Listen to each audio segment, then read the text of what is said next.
الحمد لله رب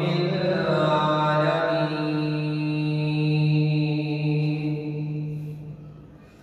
والعاقبة للمتقين والصلاة والسلام على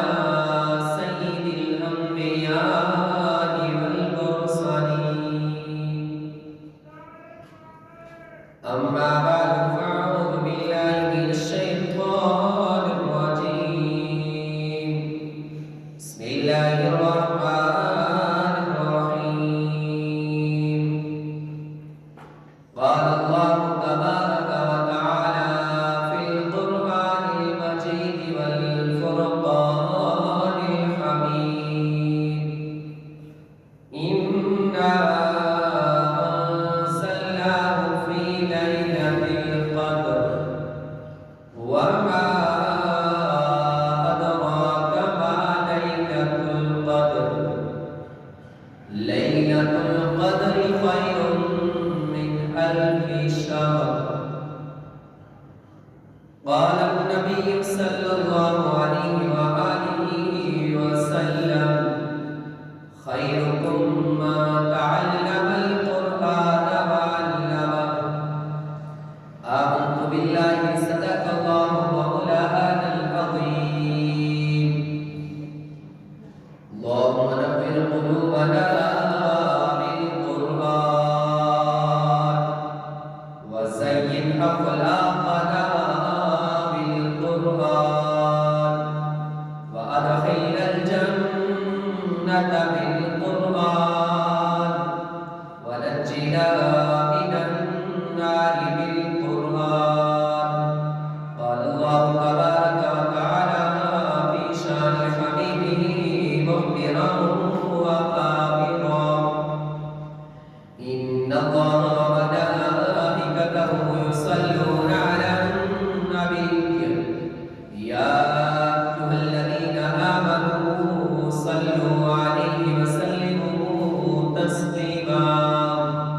صلاة والسلام عليك يا سيدي يا رسول الله وعلى آلك وأصحابك يا سيدي يا حبيب الله خشک شاخوں کو تازہ گلاب دیتے ہیں عہد پیری کو پھر سے شباب دیتے ہیں پڑھ لے درود غفلت نہ کر خدا کی قسم تیرے سلام کا وہ اب بھی جواب دیتے ہیں مل کے پڑھیے صلاۃ و سلام علیک یا سیدی یا رسول اللہ الصلاۃ والسلام علیک یا سیدی یا حبیب اللہ تمام حمد و ثنا اللہ خالق ارض و سما کی بارگاہ میں پیش کرنے کے بعد تمام درود و سلام نبی مکرم صلی اللہ علیہ وآلہ وسلم کی عظیم بارگاہ میں پیش کرتے ہوئے معزز سامعین کرام السلام علیکم ورحمۃ اللہ وبرکاتہ اللہ خالق ارض و سما کا ایک مرتبہ پھر فضل و احسان ہوا کہ ہم اس ماہ مبارک کے آخری جمعۃ المبارک میں اکٹھے ہوئے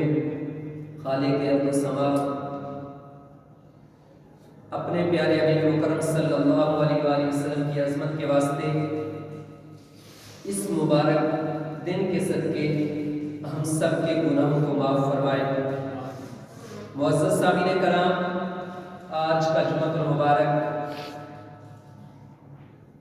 بہت سے عنوانات پر مشتمل ہے جہاں آج اتنی بڑی خوشیاں ہیں وہاں آج جو حقیقی عشق والے ہیں وہ رو رہے ہیں کیوں کہ صحابہ کی آپ زندگیوں کا مطالعہ کر کے دیکھیے کہ جب رمضان جا رہا ہوتا تھا تو وہ رو رہے ہوتے تھے کہ وہ مہینہ جا رہا ہے جس کی ہر گھڑی لاکھوں لوگوں کی بخشش کا ذریعہ بنتی تھی۔ تو آج اس ماہ مبارک کی 27 ہو چکی، آخری جمعہ ہے جس کو جمعۃ الوداع بھی کہا جاتا ہے۔ وداع کا مطلب ہے جدا ہونا، جو ہم سے رمضان کو جدا کر رہا ہے۔ کتنے آپ کے دوست احباب، عزیز و اقارب جو پچھلے سال تو آپ کے ساتھ تھے لیکن آج وہ نہیں ہے۔ ہو سکتا ہے کہ ہم سب میں سے بھی کون آج ہے اور اگلے سال رمضان تو اپنے وقت پہ آئے لیکن ہم نہ ہوں۔ تو آج کا جمعہ جہاں ہمیں بہت سارے اور پیغام دے کے جا رہا ہے، وہاں سب سے جو بڑا پیغام ہے آج کے جمعۃ المبارک کا کہ ہمیں توبۃ نصوحہ کرنی ہوگی، کہ کہیں وہ وقت، وہ لمحے،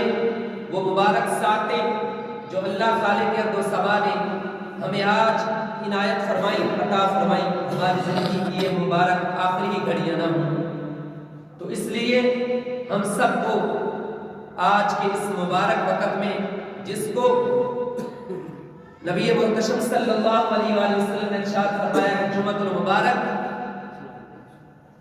مسلمانوں کی اور ایک روایت میں غریب مسلمانوں کی عید ہے، تو آج ویسے بھی ہر جمعہ بابرکت دن ہے، سب سے افضل دن کہا گیا، پھر جمعۃ المبارک میں رمضان المبارک کے جمعے، اور پھر یہ رمضان المبارک کا بھی آخری جمعہ، تو کم از کم اور کچھ نہیں تو آج کے دن ہمیں اپنا محاسبہ کرنا ہوگا۔ کم از کم رمضان شریف کا تو محاسبہ کریں نا کہ ہم نے رمضان المبارک کا کیا حق ادا کر دیا یا نہیں۔ اگر انسان ہونے کے ناطے ہم سے کوئی کمیاں کوتاہیاں رہ گئی ہیں تو ہمیں رب کے حضور جھکنا ہوگا، رب کے حضور معافی مانگنی ہوگی کہ یا باری تعالیٰ، انسان ہونے کے ناطے جو ہم سے کمیاں کوتاہیاں ہوئی ہمیں معاف فرما دے۔ یہ وہ مبارک دن ہے جس میں نبی محتشم صلی اللہ علیہ وآلہ وسلم ارشاد فرماتے ہیں کہ جمعۃ المبارک کا ایک لمحہ، ایک گھڑی وہ ہے جس میں کوئی بھی دعا کی جائے اللہ رب العزت قبول فرماتا ہے۔ اور روایات میں وہ گھڑی عصر کے بعد بھی زیادہ ذکر آتا ہے۔ تو لہٰذا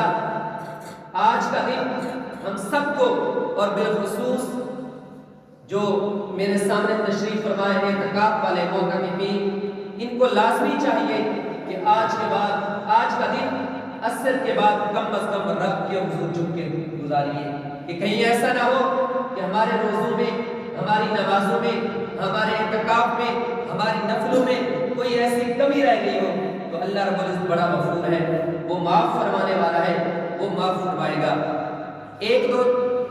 احادیث مبارکہ قرآن مجید کی فضیلت کے حوالے سے عرض کر کے موضوع کو اپنے اختتام کی طرف لے کے جاؤں گا۔ معزز سامعین کرام، قرآن مجید وہ بابرکت کتاب ہے کہ نبی محتشم صلی اللہ علیہ وآلہ وسلم نے ارشاد فرمایا کہ دنیا میں جتنے بھی لوگ ہیں کسی پر رشک، جس سے ہم اپنی زبان میں اس چیز کو تو اگر کہ حسد کا لفظ نہیں دینا چاہیے، حسد کہتے ہیں، کسی پر بھی رشک کرنا، حسد کرنا جائز نہیں ہے، لیکن فرمایا دو بندوں پر رشک کرنا آپ کو چاہیے، کرنا چاہیے، یہ نہیں کہا کر سکتے، کرنا چاہیے۔ پہلا وہ بندہ جو اللہ رب العزت کی پاک کتاب پڑھتا ہے، چاہے وہ حافظ ہے یا تازہ پڑھنے والا ہے، دن ہو یا رات، اس کو دیکھ کے آپ کو رشک کرنا چاہیے کہ یہ رب کا قرآن پڑھ رہا ہے۔ اور دوسرا فرمایا کہ وہ بندہ کہ جس کو اللہ رب العزت نے رزق عطا کیا ہے اور وہ دن ہو یا رات رب کی بارگاہ میں خرچ کرتا ہے، اس پہ بھی آپ کو رشک کرنا چاہیے کہ یہ اللہ کی بارگاہ میں اپنا دیا ہوا مال خرچ کر رہا ہے۔ نبی محتشم صلی اللہ علیہ وآلہ وسلم صحابہ کا مجمع لگا ہوا ہے، فرماتے ہیں میرے صحابہ، قرآن مجید کا ایک حرف پڑھنے سے 10 نیکیاں ملتی ہیں، اور پھر وضاحت بھی فرما دی، فرمایا الف لام میم، یہ ایک حرف نہیں بلکہ 3 حرف، اور یہاں تک بھی تفصیل میں آیا کہ آپ حرف ایک پڑھ رہے ہیں اور نیکیاں 90 مل رہی ہیں۔ کیسے؟ الف میں پھر 3 حرف، لام میں، میم میں، ٹوٹل ملاؤ تو یہ حرف 90 جا کے ہوتے ہیں۔ 9